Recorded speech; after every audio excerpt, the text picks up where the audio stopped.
So thank you folks for joining us for our second annual Domestic Violence Awareness Conference that our Northeast Ohio Domestic Violence Task Force has put on. So Erin is going to be our first presenter. She is going to cover the effects of trauma on the brain. Before we turn things over to Erin, just word of note, we are offering CEUs for this. These CEUs are free. However, you will have a evaluation to complete at the end of the day today. So, and along with that, there will be a code word that you will need to add in. And we are going to give that code word at the end of each session. So remember to cue in at the end of the session for that code word, so that way you can log into the survey and complete it.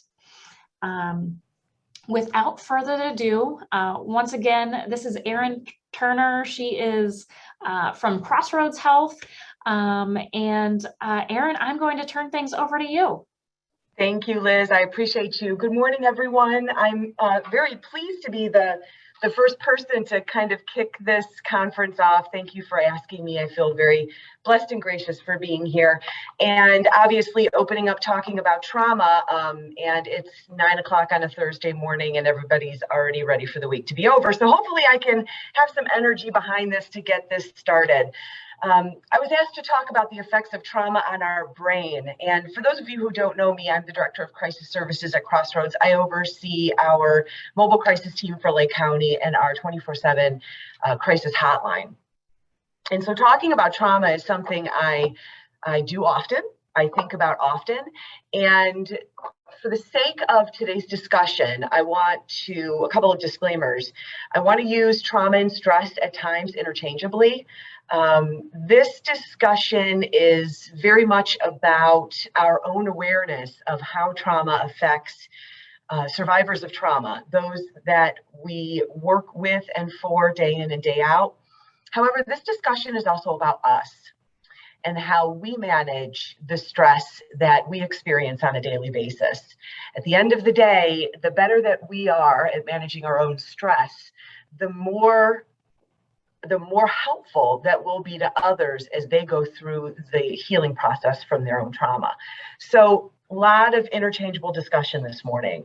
I tend to kind of like to stay on a rhythm, and I'm going to try and end a few minutes early so that if anybody has any questions, we'll have that opportunity. Oh, I hope you can see this. Do you see this moving? Isn't that cool? I just love technology these days.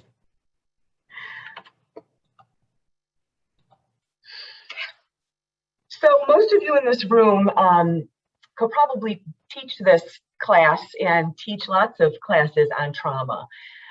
Being traumatized means continuing to organize your life as if the trauma were still going on, unchanged and immutable, as every new encounter or event is contaminated by the past.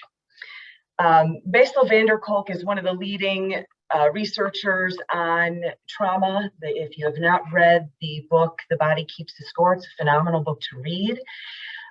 This quote is very important in the sense that it's true, but it also enunciates something I want to preface very early on in this discussion.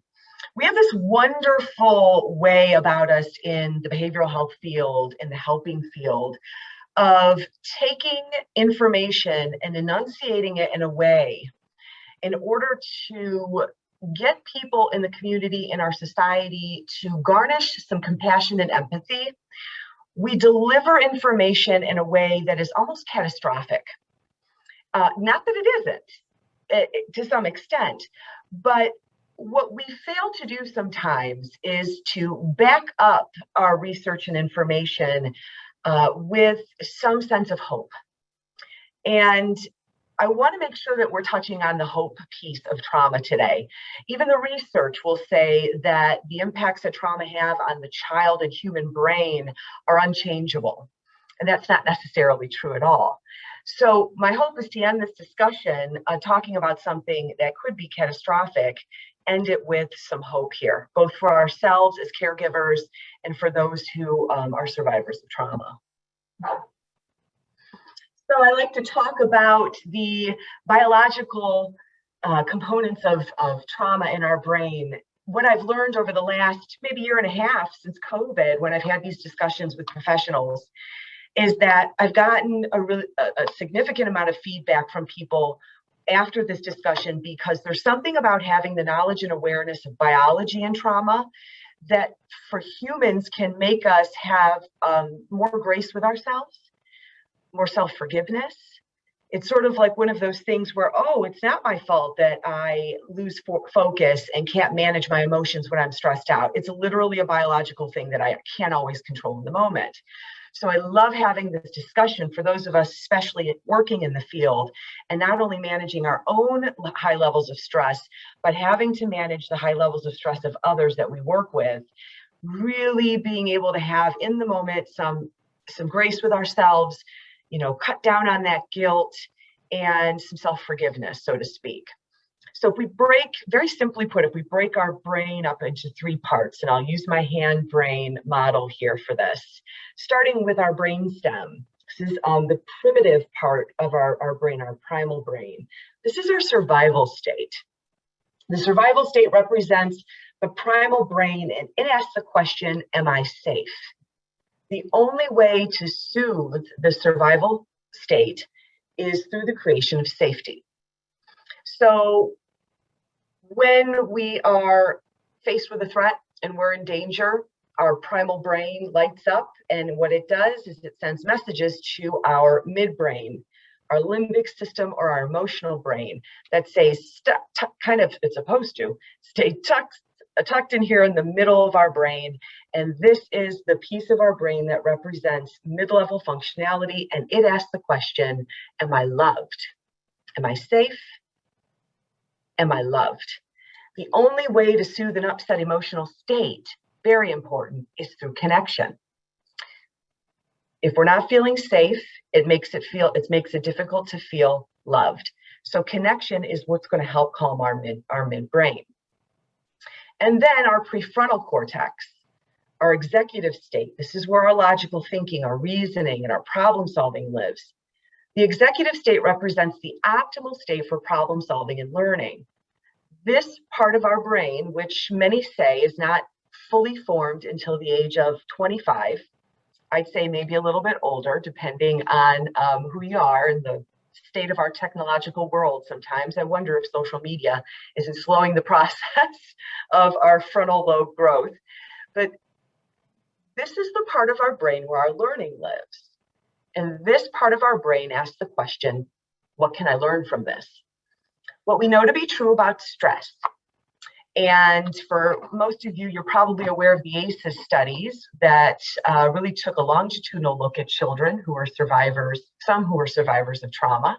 And that's when they really started to learn about all of the true impacts of trauma on our brains through that study. And what came out of that as well was this notion that crisis provides opportunity for growth and learning. So if we look at this sort of broad context of stress, right, where it's on a spectrum, and they tell us that children, when experiencing normal and appropriate amounts of adversity and have loving caregivers around them to protect them and help guide them through that adversity, that makes them feel safe, loved, and connected, and that helps grow their frontal lobe. When children don't have safety, connection, it makes it difficult to learn. Same goes for adults. When we're experiencing a traumatic event, when we're walking around sort of sitting in chronic stress, we are not feeling safe. It makes it difficult for us to manage our emotions and connect. And that's when we feel disconnected, poor focus, difficulty problem solving. So let's break this down just a little bit more. This is my best friend, Amy. Amy Amygdala is my very close friend. Her and I go way back, and she lives here in the mid part of my brain. When Amy's having a good day, when I'm having a good day, Amy is tucked in here, very warm and cozy, with her soft, cushy pillow and her weighted blanket with some lavender on the sheets, and she is comfy and cozy and tucked in there where she needs to be when I feel safe. When your brain perceives a threat, Amy Amygdala hijacks your brain into emergency mode. The thinking center of your brain, located in your prefrontal cortex, goes partially or fully offline, and the primitive emotional brain takes over because we are feeling a sense of threat and we need to be safe. The primitive and emotional centers of your brain are hardwired to create that fight, flight, or freeze response when they perceive a threat to your survival. So Amy serves a purpose. When I'm feeling threatened and scared, Amy comes out and says, we need to get Erin moving some way, shape, or form out of danger. So what happens essentially is Amy comes out and hijacks my frontal lobe, because our human body can only run so many systems at a time. And in order for our body to be able to get what it needs to move away from a dangerous situation, we don't have time to think about it. We don't have time to problem solve. Amy just needs to make it happen, right? And you can think about all of the stressful times in your life and looking back and going, I don't know how I did that. I don't know how I swerved the wheel so quickly in that moment to miss that semi truck sideswiping me. I don't know how I was able to get away from that situation that was threatening so quickly when I can't run a mile in 30 minutes. I don't know how I was able to remove myself from that scary situation. That was Amy doing her job. But what happens when Amy does her job more than she should? It can become a chronic system change in our brain, where our midbrain is consistently overriding our frontal lobe, making problem solving, logic and learning very, very difficult. And this in lie is where we often sit when we're working with individuals who are survivors of trauma. And I don't think this would be a good conversation this morning if I didn't talk about how it feels to be on our end sometimes when we're working with somebody who is a survivor of trauma, and having sort of an honest depiction of what that does feel like. Some individuals exposed to trauma, particularly chronic trauma from an early age, develop survival strategies to manage traumatic experiences. Their brains and bodies adapt based on these experiences in ways that are often misinterpreted by others. So think about individuals who at some point in their life learned that in order to get their needs met, in order to seek out a sense of connection, they needed to be loud. They needed to raise their voice, scream, holler. Think of the 2-year-olds having a temper tantrum. They needed to act in such a way that would draw the attention of others, because in many ways they were invisible. That's one example. Some other examples are the opposite of that. Individuals who learned that through crying, asking for help, it didn't do anything for them. It didn't bring safety their way. It didn't allow or seek and secure loving, safe adults. So they learned to avoid, they learned to withdraw instead. Trauma-related responses to life can be frustrating for others, especially when they jeopardize a person's ability to make progress in their recovery. Oftentimes, individuals who have survived trauma, rather than expending all of their energy to work hard to get over a hurdle, they will get right up to that hurdle and something happens and they just can't make that last hop. These responses often make sense in the context of their experiences, but sometimes they don't make sense in our context of our experiences, which is where our perception is so key when we're working with individuals who are survivors of trauma. Being able to put ourselves in their perspective from a place of empathy is going to help us in the moment know how to make that connection with somebody so that Amy amygdala goes back into her home, goes offline, and individuals can begin to learn and process. When we put on our trauma glasses or our lenses and consider the role trauma may be playing in how an individual's brain is functioning, we start to think and talk about survivors and their behaviors differently. Understanding and empathy and being able to, for ourselves, stay regulated, it helps us to switch our lens. I'm sure all of you have heard the trauma lens, right? It's not what's wrong with you, it's what happened to you. And that process of us flipping our lens allows us to really access our own higher level thinking, to pull down empathy and compassion, and to sit with somebody and make that biological connection with them. And we're going to talk about why that's so important when it comes to the brain and trauma. Trauma can serve as a filter or a lens through which a person views the world. Think of sunglasses. You put them on and everything is shaded differently. Trauma can have that type of effect on how a person perceives their world. Our role as trauma-informed providers is to have our own trauma lens that's going to allow us to put ourselves in the moment with that person. It's not the same as, it's not us saying, I understand what you're going through. We don't. It is us saying, I'm here for you to listen. I'm here for you. I may not have a solution, but I want to understand. I want to get as close to understanding as I possibly can without having had your experience. You're a priority. And that is what is going to calm that midbrain and put a trauma survivor's brain back online. I chose just a few specific terms surrounding trauma in particular that I wanted to just preface briefly. Persistent fear response, again, helping us, whether it's from an educational standpoint of understanding what trauma does, but also considering moments in our life where we have experienced a traumatic event. We all have. We just have.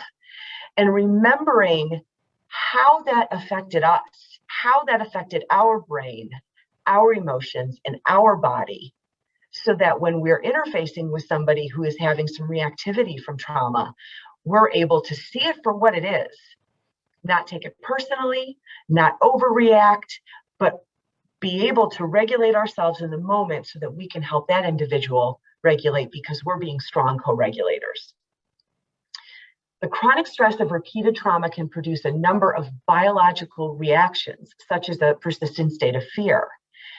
We may not see on the outside that somebody's struggling with a persistent state of fear, but we want to maintain an assumption that they could be and understand what are some other signs or signals that maybe they are. This adaptation will, while beneficial in a hostile world, can become a routine way of life that's hard to change, even if a person's surroundings improve. We're going to talk a little bit in a moment about habits and habitual ways of doing things and how that gets built into our brain. That is a neurobiological thing. And yes, I'd love to say that we should all go out there and identify our unhealthy habits and break them. It's not that easy, is it? So persistent fear response.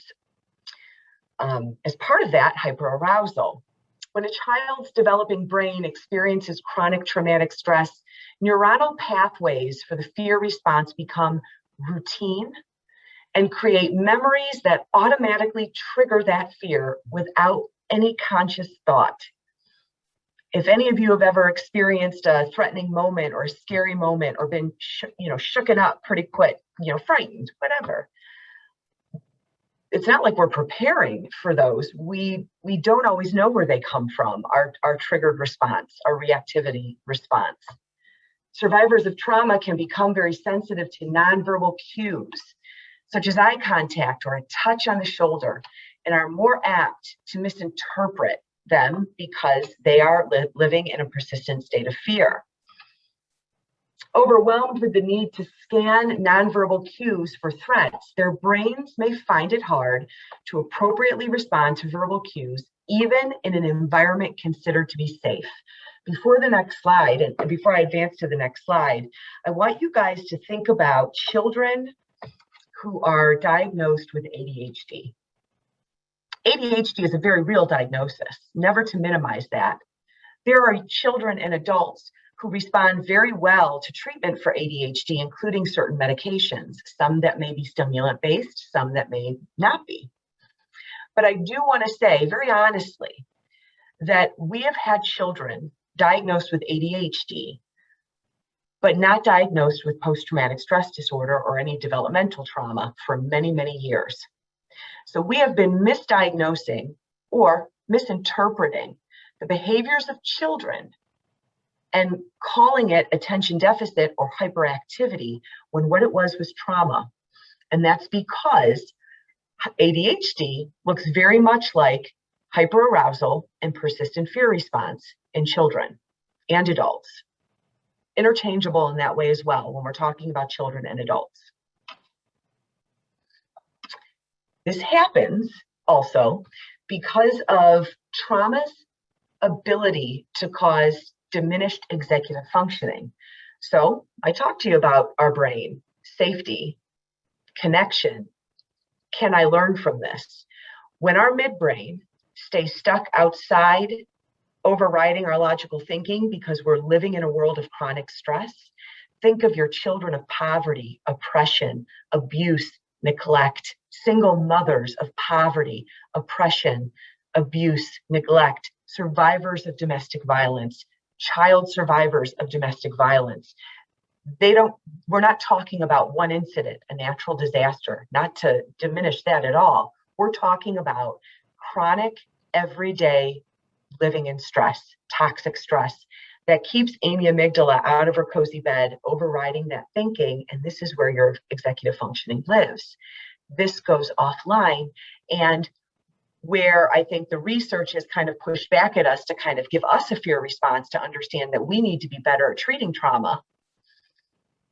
We need to also understand that even though our executive functioning in a child of trauma can be damaging, we need to know as caregivers how to help heal that for them, simply by our presence in their life.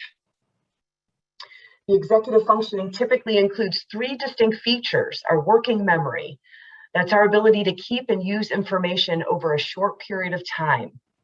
I don't know about you guys, but when I'm stressed out, my short-term memory goes out the window. Out the window. Like, I don't know what today is.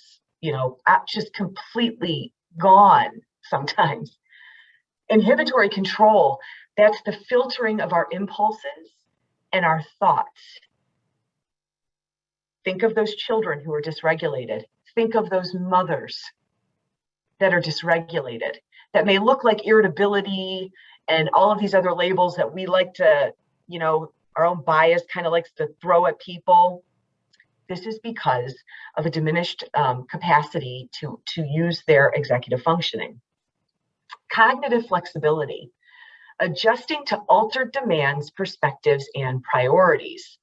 So our ability to have emotional agility, which is another kind of topic that a lot of people are talking about. Susan David is a phenomenal author that wrote a book about emotional agility. She studies it, she researches it, she teaches it. Survivors of trauma, when their brains are sort of all wired differently, they have a hard time managing their emotions. They don't always have that agile way of being flexible during times of moderate even or mild levels of stress, because their thinking and their thoughts are disorganized.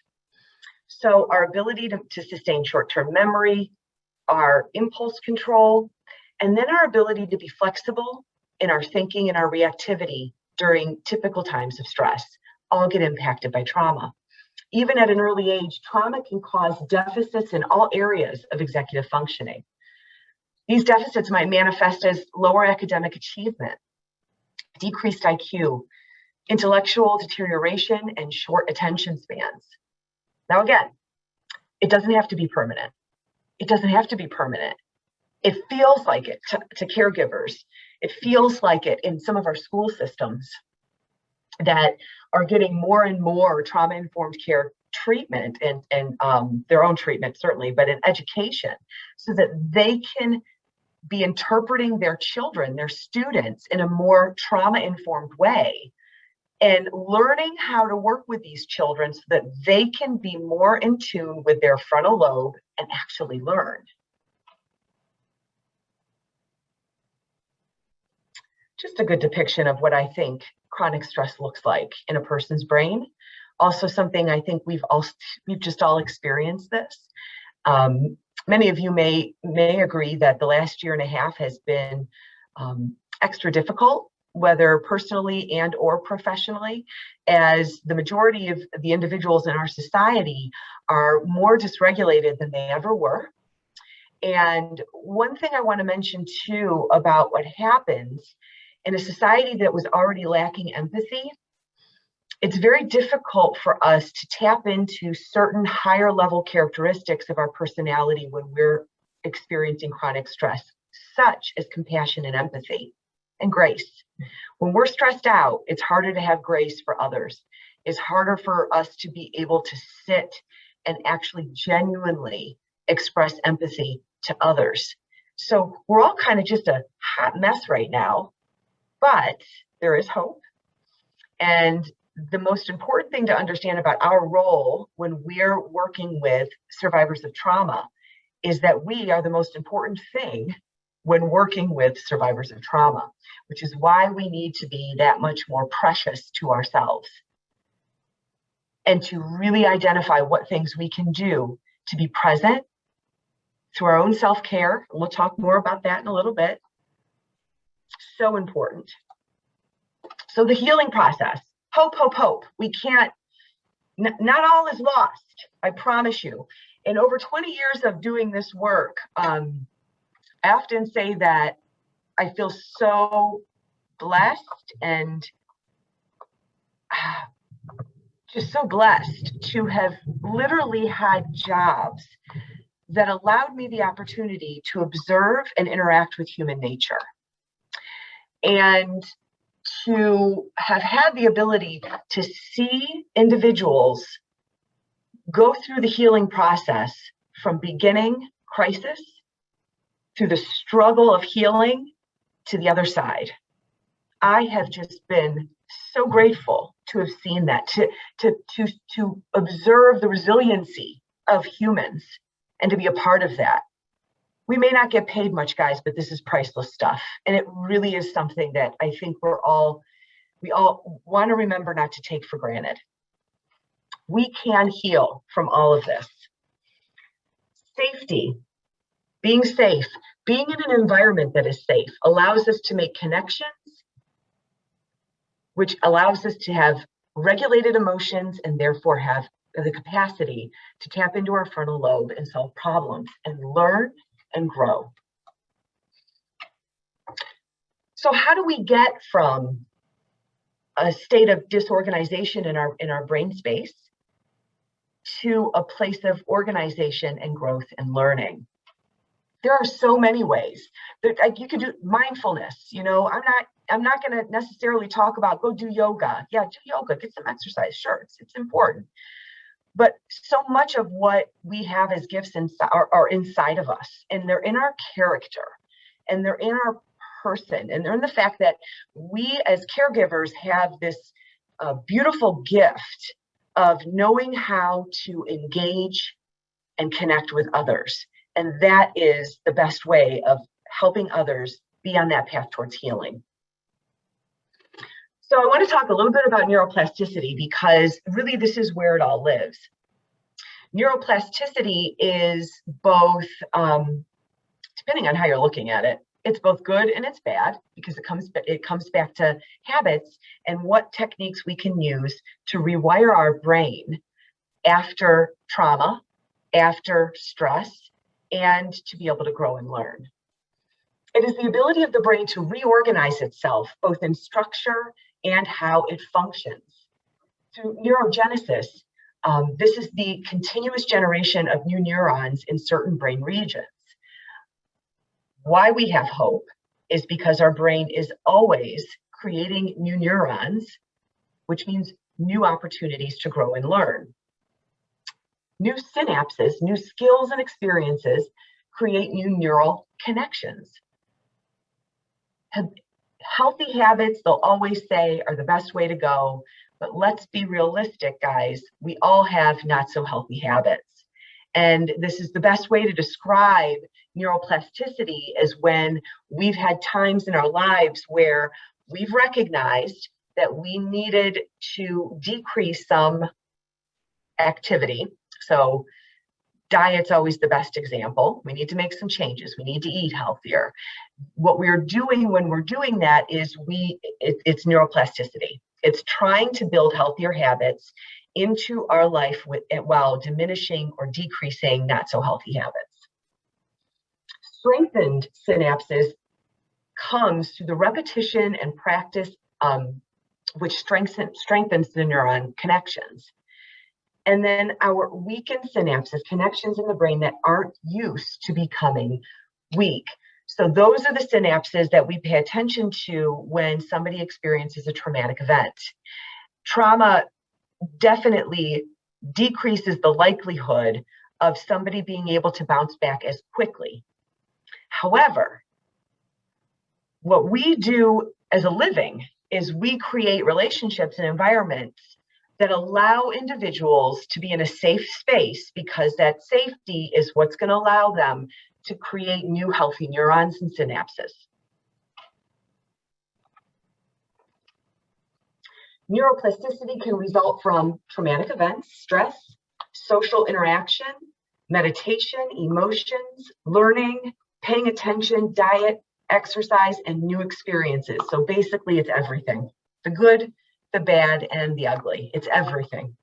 Our brain is changing regardless of what it is we're experiencing. It is just changing. Individuals who have experienced trauma, in some ways, this has been their ability to kind of grow more resilient has been temporarily stolen from them. And now we want to figure out how to give them back the gift of opportunity to heal and get that resiliency and that neuroplasticity back in the right direction. It makes your brain resilient. It enables you to recover from stroke, injury, and birth abnormalities. You can learn new ways of being and responding to conflict. And in many cases, you can overcome some of the behavioral health diagnoses such as anxiety, depression, obsessive compulsive patterns, ADHD, and other issues. It means the brain is always learning, but the brain is neutral.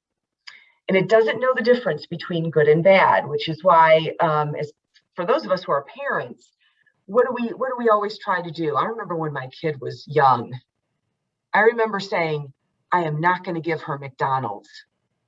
She will eat a chicken nugget over my dead body, because I wanted to force her into an environment where she could learn healthy habits early.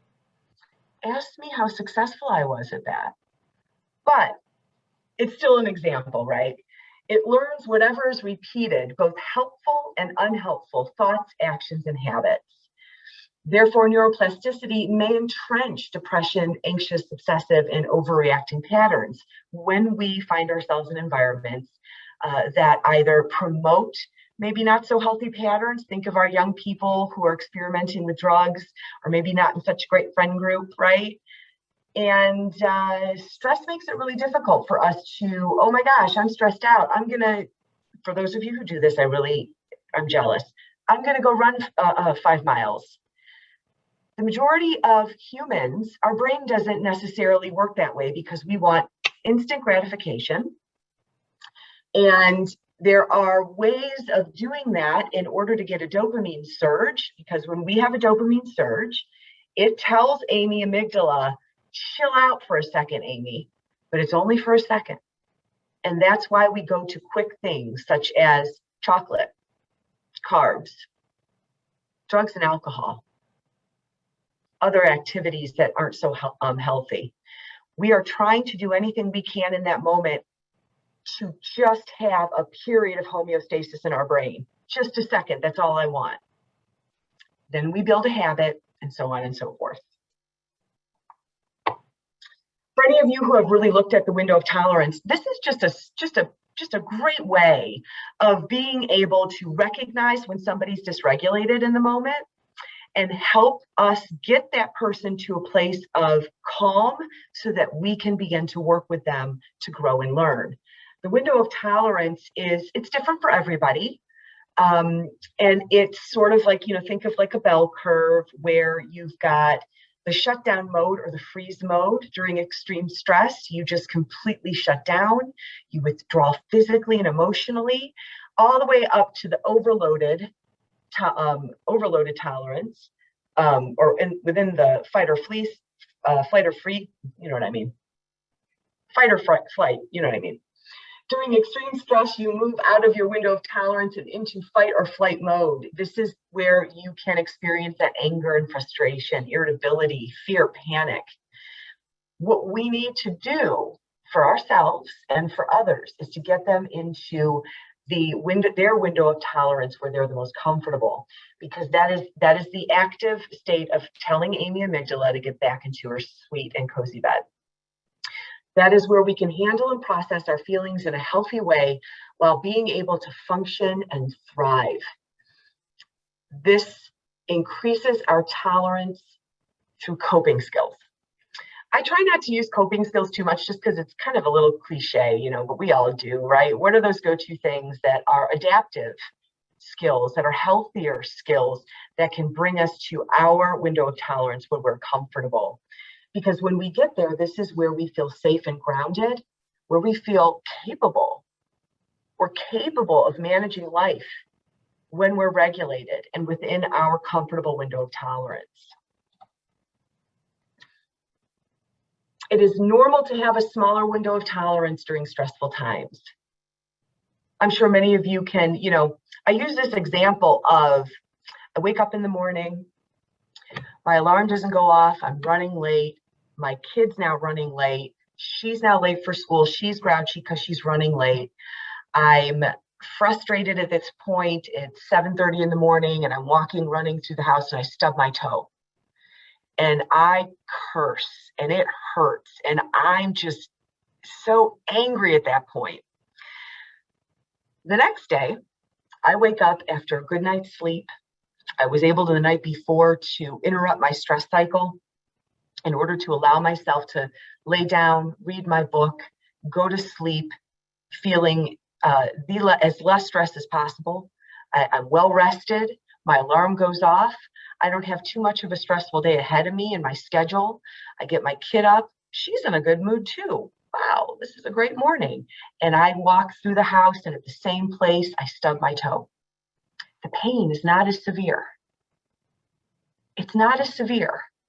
Because going into that moment of stress, I wasn't stressed. So my tolerance is broader when I'm taking care of myself, when I'm able to interrupt my stress cycle from just daily living. It's just one example. So neuroplasticity, window of tolerance, all that's great. How do we begin to work with individuals in a moment of survivors of trauma, in a moment of maybe dysregulation on their end? So for years and years, we tried to use this perfectly researched and written on method of treatment for children called behavior modification. Many of you have probably learned some of those skills, whether you were in education. I worked in youth residential for a long time, and that was what was used. Behavior modification. You use consequences and reinforcement in order to get kids to change their behaviors. Well, guess what? Behavior modification doesn't work with traumatized brains, period. It just doesn't work. And we know that now, thanks to Bruce Perry, who I like to call my husband. So if you guys don't know who Bruce Perry is, I'll show you his recent book here at the last slide. He's amazing. And he's one of the founders and researchers of neurosequential work, which is based on neuroplasticity. So Bruce Perry says, you cannot use behavior modification on children of trauma. You can't do that because behavior modification and the ability to learn lives in your frontal lobe, and our children of trauma don't have access to their frontal lobe. So what we have to do first is we have to regulate, relate, safety, connection, reason. Trauma work is where it's at. We first have to support others, children or adults, with feeling safe before they can regulate and make connection, and then we can reason. For years and years, we were trying to reason with dysregulated, traumatized brains.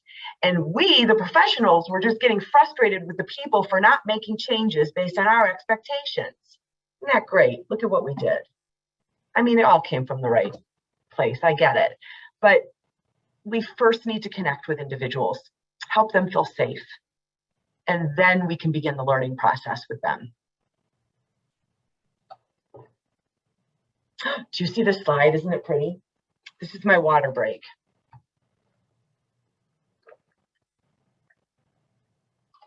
It sucks back up. Isn't that fun? It's sort of mindful. So what are some practical strategies? And audience, there are hundreds and thousands of strategies that we can use, coping skills that we can use with ourselves and teach others. I tend to focus this conversation more on what we have within us as part of our character. You can give a child a toy and distract them. It's a great mechanism to help regulate a child. But to create what we like to call second order change, which is a more lasting positive change impact on someone, when you build a connection with them through a relationship, that is sort of like teaching someone to fish. That has more lasting impacts than giving a child a toy in a moment, although that toy and distraction will work, absolutely. We have more within us to have lasting healing impacts on others than any toy, any, therapeutic tool or activity. It all lives within us. When we are able to attend, observe, understand, and attune with others through empathy, genuineness, respect, acceptance, and caring. One quick example. For any of you who know what the love chemical is, oxytocin. Oxytocin, along with some of the other natural chemicals that our brain makes, it literally, when in use, when our brain is using oxytocin comes in and it tells Amy amygdala, Amy, I'm being loved and feeling loved right now, which means I'm safe and I don't need you right now. I'm making a connection. You can go back into your home. And oxytocin isn't something we see because it's a biological thing that occurs when two people make a connection. Most of you have seen this video. We're going to watch it again. I show this in every training I do. It's really, and I'm not annoying myself yet because it is just the perfect definition of empathy. Liz, can you give me a thumbs up as soon as you can hear?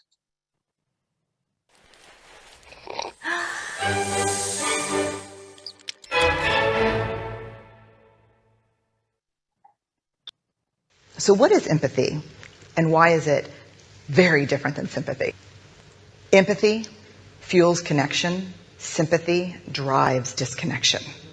Empathy, it's very interesting. Teresa Wiseman is a nursing scholar who studied professions, very diverse professions where empathy is relevant, and came up with 4 qualities of empathy.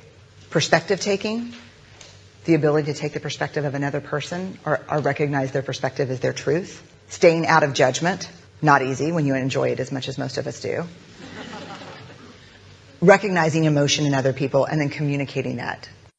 Empathy is feeling with people.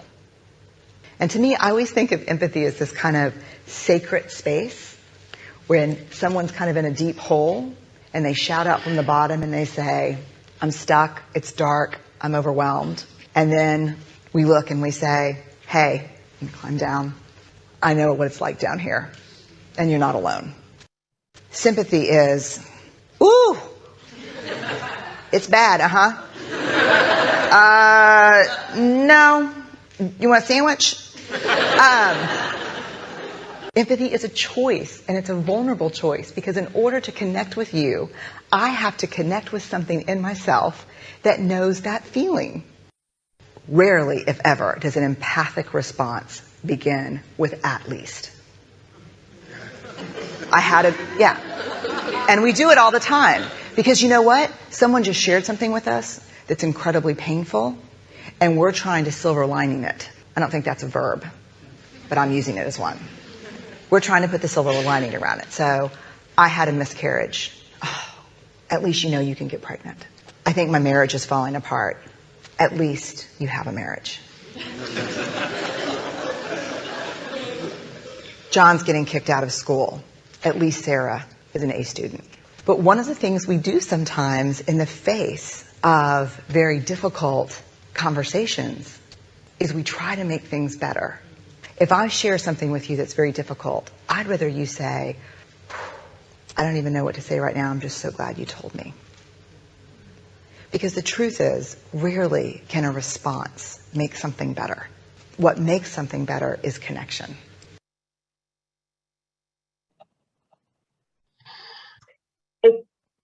It's just true. It's simply true. This video is liberating to me. As a career social worker, for how many years did I feel like it was my job and full responsibility to fix the problems of others? And at the end of the day, it simply isn't. Everybody that we work with has the capacity to make decisions for themselves that are best for them. Our role is to simply build a connection with them so that they can feel safe and tap into their logical thinking and reasoning. Mind blown, guys. It's that simple. Once that occurred to me as a social worker, my job and everything in this field got so much simpler. My expectations of myself came way down. Therefore, my expectations of others became more realistic and reasonable. That just through being kind can help others heal. Making that connection is where the healing lives when it comes to trauma. That's it. Knowing how to build connections with individuals in the moment, in an ongoing treatment setting, whether it's residential, whether it's therapy, case management, any role in the helping situation, position, field, has the capacity to help others heal just through making a connection. When we, as caregivers, are good co-regulators, it allows others to regulate more quickly. The trick to de-escalating is to be a co-regulator. So when somebody is dysregulated, we should be saying to ourselves, not this person is irritable, manipulative, they're challenging, they're difficult to work with. No, they're survivors of trauma and they're dysregulated. They're in their midbrain. They're not in the moment able to use their logical thinking. However, if I am able to stay calm and be a co-regulator, I am going to see them. None of us can stay up here forever. It's just not possible. We're going to wear ourselves out. We just have to have the patience and the capacity in the moment to help them get it out the way they need to, come down to a place where they're within their window of tolerance.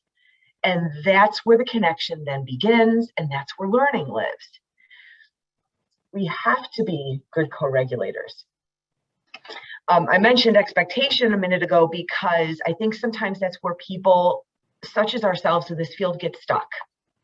Many people that come into the helping field are perfectionists. I don't know why. I don't know why that's a big characteristic. I mean, I suppose it's 50% of the population, depending on who you're talking to, but we have very, very high standards for ourselves often, that those of us who come into this field.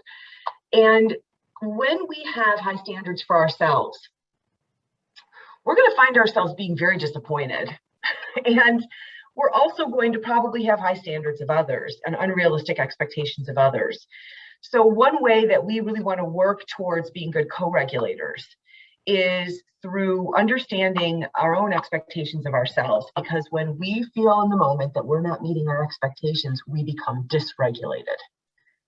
It's just the reality of it. It's the way our brains work. And when you are going through your day and something happens and you did something, I don't like the word wrong, but let's say not as accurate as you would have liked to. And if you spend the rest of your day ruminating on that, how is that affecting your thinking? You're going over this over and over again. I wish I would have done it that way. I wish I would have done it that way. I wish I would have said it that way.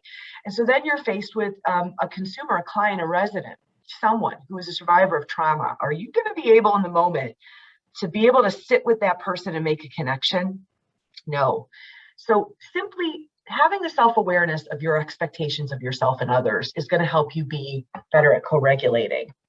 And creating a space for yourself in where we work, in the environment where we work, where it's okay to make mistakes.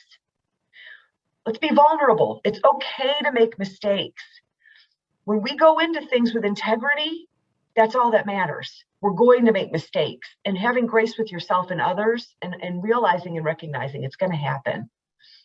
Pausing when you feel overwhelmed, right? Like the last thing that you want somebody to say to you when you're feeling dysregulated is calm down. I will punch you in the face if you tell me to calm down. Also, don't tell me to count to 10. But I really like this notion of the practice of pause. We all deserve it. There is nothing we do that is that important that we can't take just a moment to pause before we move forward. Pause when we're overwhelmed, when we're frustrated. Pause when we're angry, sad, anxious, excited. Pause to regulate our emotions in our body. Pause when we're carrying resentment. For those of you who are, that's your go-to. That's my go-to, resentment. Pause. Resentment is the poison you try to give others, but take yourself. Pause when you pause when you're hungry, when you're lonely, and when you're tired. When all else fails, pause. Wait 24 hours before you send that email. You can go ahead and type it. It's therapeutic to type it out. I put it in my drafts, and then I sit on it for 24 hours. I come back after I've allowed myself to pause. This is how we communicate, guys. This is the way of life now. Consider the tone and the context of the email. Consider rewriting it a little bit, and then hit send. Just pause. And teaching this to others and through role modeling is such a beautiful thing to do as well.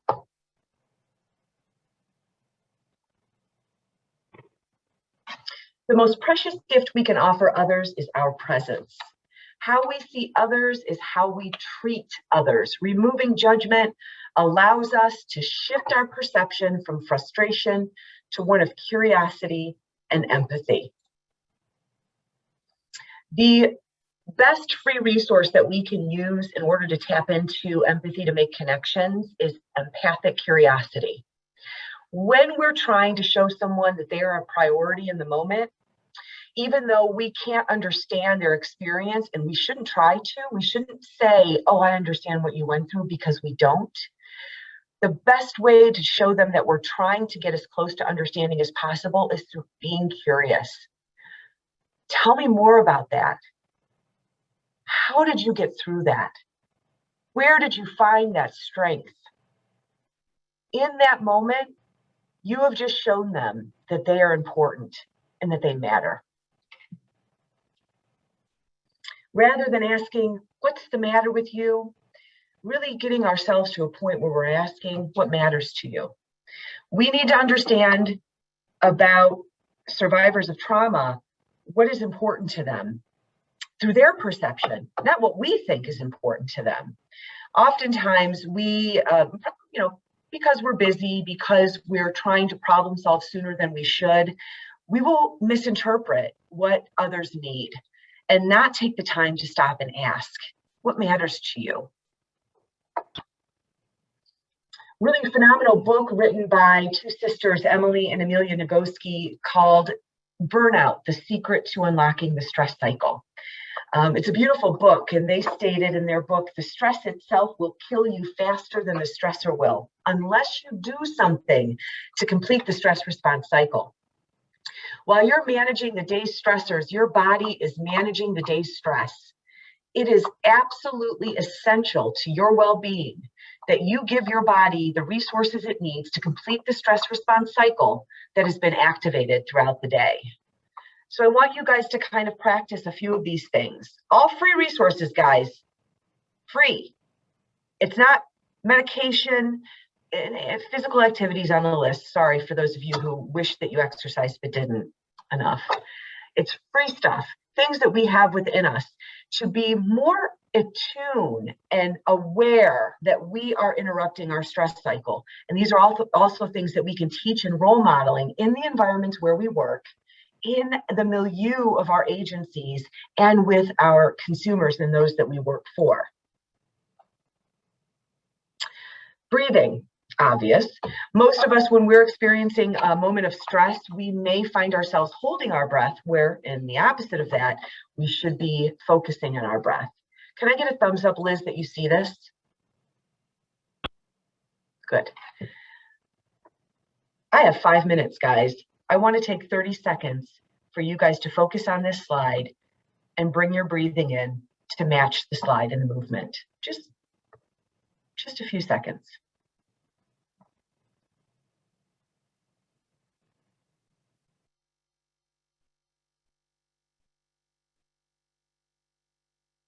When we take moments of pause, this is a good time to practice our breathing and just become aware in the moment of what's happening.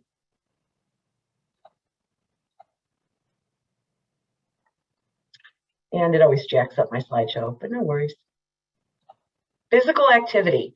So I have to put this in there because yes, I wish that I was better at this, and it's a goal of life for me. It is what it is. It's a struggle. However, we want to make sure that we are identifying what are some other sources of physical activity that don't necessarily mean, high impact cardiovascular work.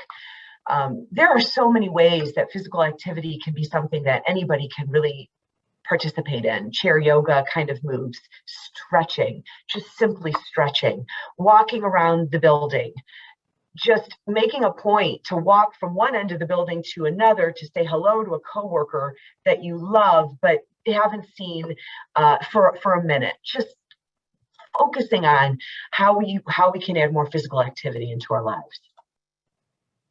Positive social interaction. Something that many of us lost in the last year and a half, or certainly had to use to do more virtually, which isn't the best, but it's still a connection. One thing I want you guys to really think about are what are some other positive social interactions that maybe you haven't considered that could be really helpful for yourself and for others. The best example I like to give recently, in mobile crisis services in Lake County at Crossroads Health, we do something called caring contacts. When we receive information about the adults who are discharged from psychiatric hospitals, and we send them handwritten cards. Yeah, we're strangers to them, but think about the last time you received a handwritten card in the mail. We just don't communicate this way anymore, but think about what it feels like when you get one. Really thinking outside the box of what some social interactions are that we're capable of doing that maybe we haven't thought of recently. Laughter. I don't know about you guys, but I don't think I could do the work that I do if I didn't get to have laughter both in my work environment, and I get to go home to it too. My husband's kind of a funny guy, although I'll never tell him that. I love laughter. It interrupts my stress cycle. I love when we can make others laugh, when we can take a moment of pause to just focus on something funny and have a good laugh. Affection. How do you show affection? Kisses and hugs and everything else, absolutely. But how else do you show affection? Do you show affection by approaching somebody that you care about at work, making eye contact and saying, I've been worried about you recently and I just want to check in and see how you're doing? Our words and making a connection is a form of affection, and it interrupts the stress cycle for ourselves and others. Allowing ourselves to cry. This is a difficult one for me. I'm not much of a crier, but when I do, everybody should probably watch out. Not in a bad way, but in a good way, because it's my way of getting some of that emotion out. It's my way. When I'm crying, that means that my best friend, Amy, she's been stuck outside a little bit longer than she needs to be. And this is my way of getting her back in her home and literally helping the cortisol and adrenaline and all of those things that have been too high and kept Amy out of her bed for too long. Having a big old cry can really help with that. And creative expression. Remembering that for those of you who say, I don't have a creative bone in my body, it's not true. We need to really do a better job at recognizing what creativity is, that it isn't just art, that it isn't things in the art world, that it is baking, cooking, it is music, it is anything that we do that is a strength of ours is a creative expression. And tapping into that, building creative opportunities into the lives of survivors of trauma is going to support their healing process, plain and simple. And in closing, just to put this out there, a couple of great books, The Body Keeps the Score, which I mentioned very early on, and Bruce Perry, my husband, and Oprah Winfrey, my best friend. They recently released the book, What Happened to You? And it is a beautiful, beautiful book that is written in a way that anybody can understand the concepts of trauma and how to be trauma informed. It's not written academically, and it's very well done, and I would recommend this to anybody. It is 10:01, guys. Does anyone have any questions? We didn't have any questions in the chat. We did have Lindsay Murphy reached out and said, and this is when we were talking about pausing, and just commented, yes, it's so hard to pause, but learning the importance is extremely important, and a lot of thank yous and things like that. So but Erin, thank you so much for your presentation and starting us off so well. Again, for everyone, there will be a SurveyMonkey links sent out at the end of the day today. And the key word that you will need for this presentation is brain. So I will throw it in chat after all of these thank yous get through, but make sure that you remember brain. So write that down for later today. Erin, thank you so much for thank you, everyone. Presenting today. I greatly appreciate it. Have a great day. All right, well, I will move us forward to our next speaker. So my name's Lisa. I work with Signature Health in the Family Planning Division.